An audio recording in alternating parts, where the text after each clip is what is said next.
Boots thunder on stone. The court falls silent. On the throne sits a king who despises bad news. From the shadows, a small man in a ragged hood steps forward, the bells on his cap trembling. He grins at the most dangerous face in Europe and dares to speak. "Sire, the English are cowards." Gasps ripple through the hall. The king narrows his eyes. The fool pauses, then twists the blade.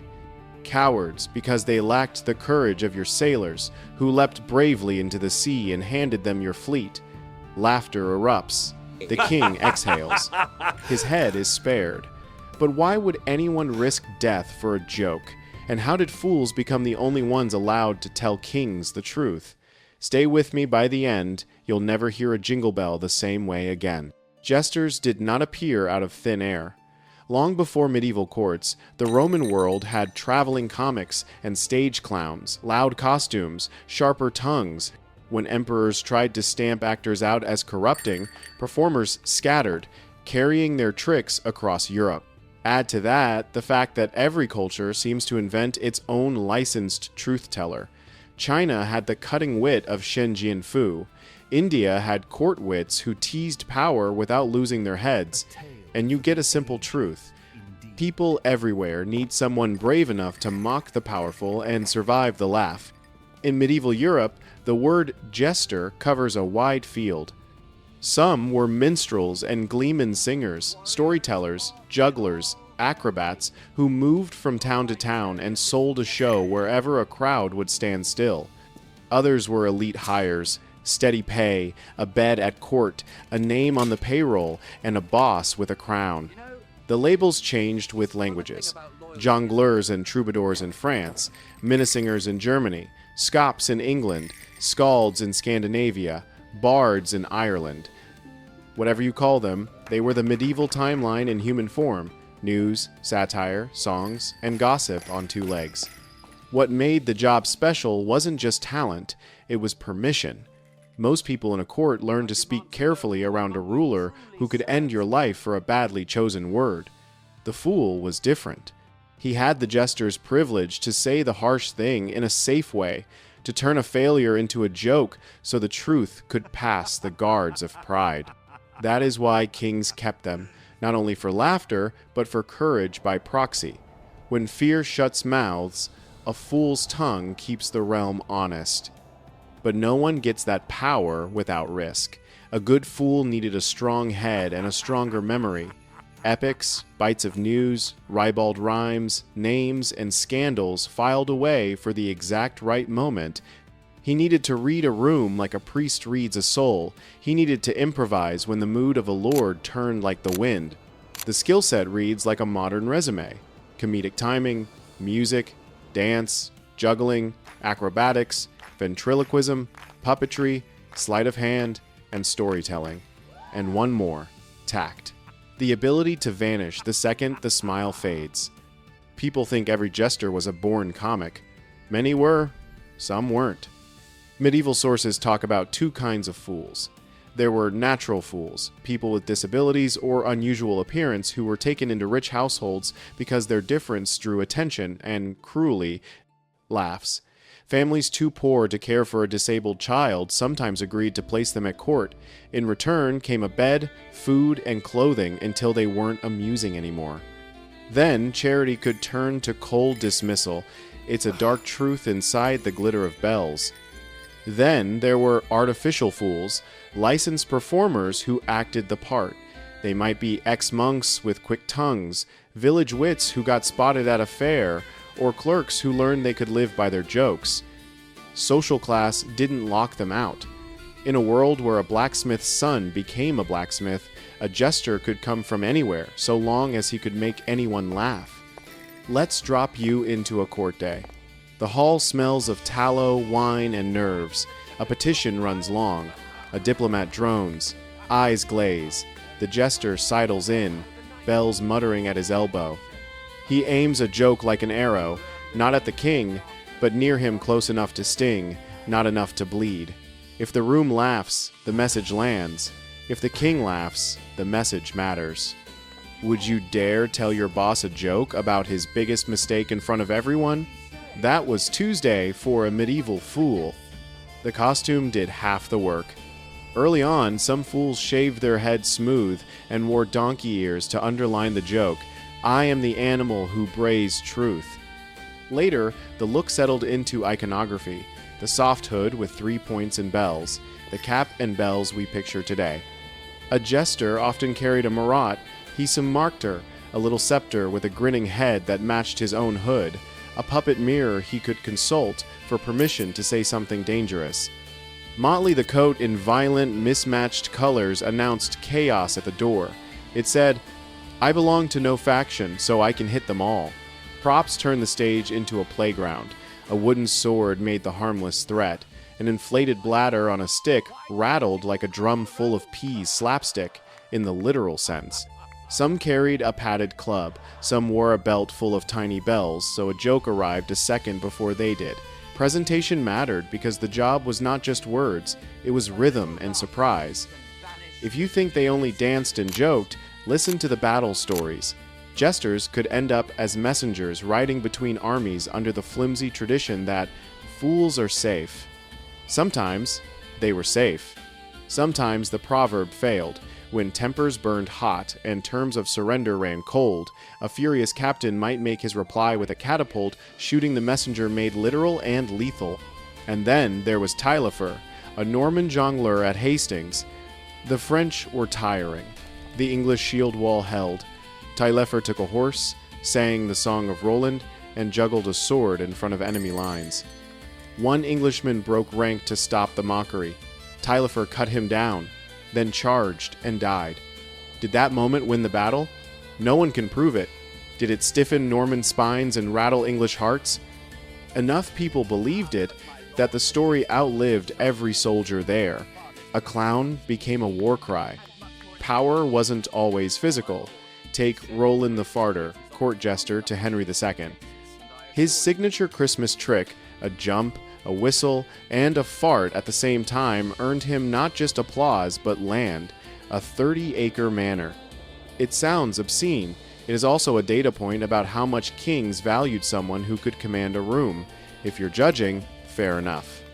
But remember this, a performance that made an exhausted court laugh together did political work. Joy is oil in a machine built on fear.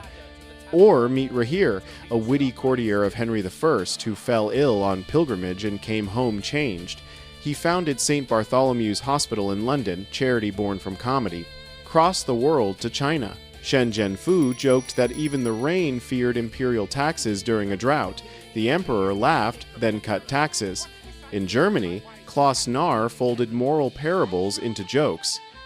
Under the bells, you find brains. Women wore motley too. The job was one of the few at court where women could speak sharp and get paid for it. Some served queens, some confronted kings. A female fool at Edward II's court is said to have trotted into the hall on a horse, cracked jokes, then handed the king a letter scolding him for neglecting loyal knights. The laughter opened a door that a sermon could not. Quick poll in comments. Which takes more courage, telling a king he's wrong, or riding a horse into his dining room? The job description kept growing. Minstrels on the road were walking newspapers, pushing songs and news from market to market. At court, the jester might draft invitations, stage mummers' plays, or plan the season's most chaotic tradition, the Lord of Misrule. For 12 days, sometimes much longer, hierarchy turned upside down, rules bent, and the fool ran the calendar. That wasn't just party planning. It bled pressure from a system that could otherwise explode.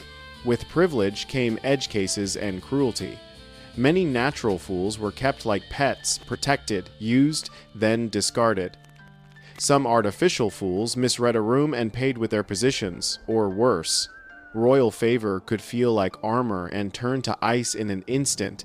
The same man who laughed at you on Monday might order you whipped on Tuesday if you tripped the wire of his grief or pride.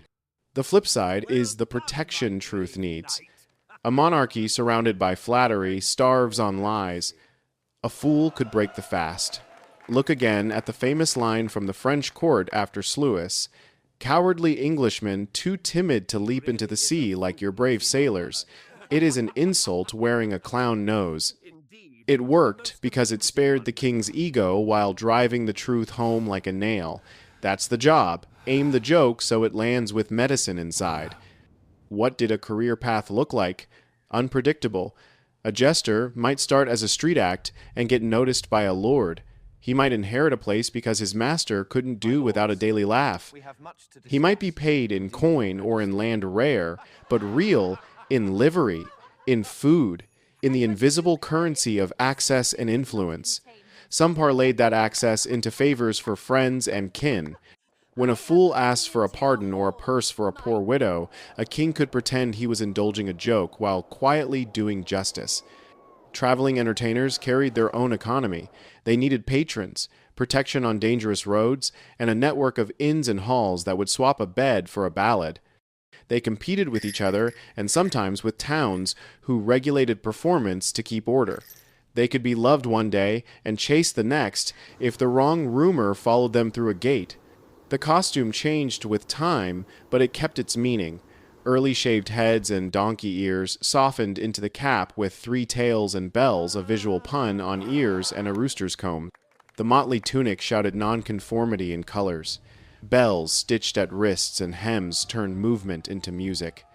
If a fool wanted to arrive like a warning, he shook himself once in a doorway, and every ear turned.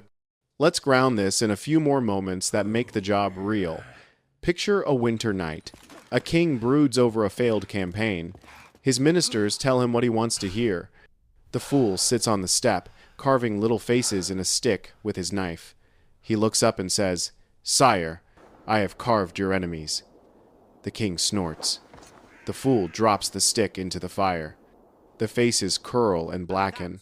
They burn cheaply, he says. The room laughs. The king smiles. And a day full of rage breaks its fever. Or a summer feast, the hall is drunk on victory. The fool staggers in, performs a pratfall so perfect it silences the room, then raises a cup. To Fortune, who sachets out of the room the minute you kiss her hand. A reminder, wrapped in slapstick, that triumph is a rented suit. The job ended often, but not always, in poverty. A few names live because someone bothered to write them down. Most didn't. Their art was air, their archive a memory in someone else's head. But while the court system lasted, the need lasted with it. Even the hardest rulers kept a fool, because fear without laughter rusts power. Laughter without truth rots it. How far did their influence go? Far enough that a joke could bend policy. Far enough that a jester could carry a message into a siege and get a parley that a noble might not. Far enough that sermons borrowed their tools, parables with punchlines, morality with a wink. Far enough that when Christmas came, even the sour old steward surrendered the keys to the hall and let the Lord of Misrule write the script. There's a reason the tradition survived so long. It let a society push against its own walls safely for a little while. Not all fools wore bells. Some rulers used licensed wit without the costume, dry, knife-edged advisors who spoke in riddles so a king could pretend he didn't hear the insult if he didn't like it. But the man in motley made the promise visible. I will risk myself to make you look at what you'd rather not. That is why the people loved him, even when he mocked them. He belonged to everybody and nobody. If you're wondering whether the job survives today, look around. A late-night host roasting a president to his face, a political cartoon that says, "What a column can't." A comedian who makes a stadium laugh and then shoves a hard truth into the last line. The costume changed. The privilege conditional, fragile, essential didn't. Before we close, a few answers to the questions I know you're typing. Did jesters always get away with it? No. Many were beaten, banished, or worse, for a joke that touched a bruise. Were female jesters common? Not common, but present, and when they appeared, they could be fearless, riding into halls, pricking egos, and earning real rewards. Were all natural fools exploited? Too often, yes, and we should say so plainly, even as we celebrate the cleverness of the licensed fool. Did they only entertain? No. They negotiated, delivered letters, carried gossip, plotted pageants, soothed tempers, and sometimes stopped a killing with a punchline. Let's return to that first scene, bad news at a dangerous court. Why did a king hand the most volatile truth to the funniest person in the room? Because power hates being corrected, and hates even more being corrected publicly. A joke takes the sting and keeps the meaning. The fool is a shield for the message and a mirror for the man. He turns "you failed" into "we laughed," and somewhere inside the laugh the lesson lands. So what was a medieval jester, really?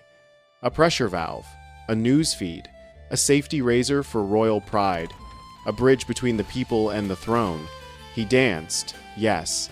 He juggled, yes. He also told the one line nobody else dared and lived to take a bow. He could be cruel, he could be kind, he could be a hero on a horse or a broken soul in a bright coat. But in a world ruled by fear, he made a space where honesty could breathe. If this changed how you picture Motley even a little, tell me which moment hit you hardest. Was it Ty Leffer's sword song? Roland's indecent Christmas bonus? The woman who rode into Edward's hall with a complaint in her hand? Or the tiny bells that warned a king the truth was coming? For more history told straight, sharp, and human, no fluff, no fairy tale, hit like, subscribe, and ring the bell. Drop your favorite historic one-liner in the comments and tell me who today wears the cap and bells in your eyes. I'm listening. This is Flow of History.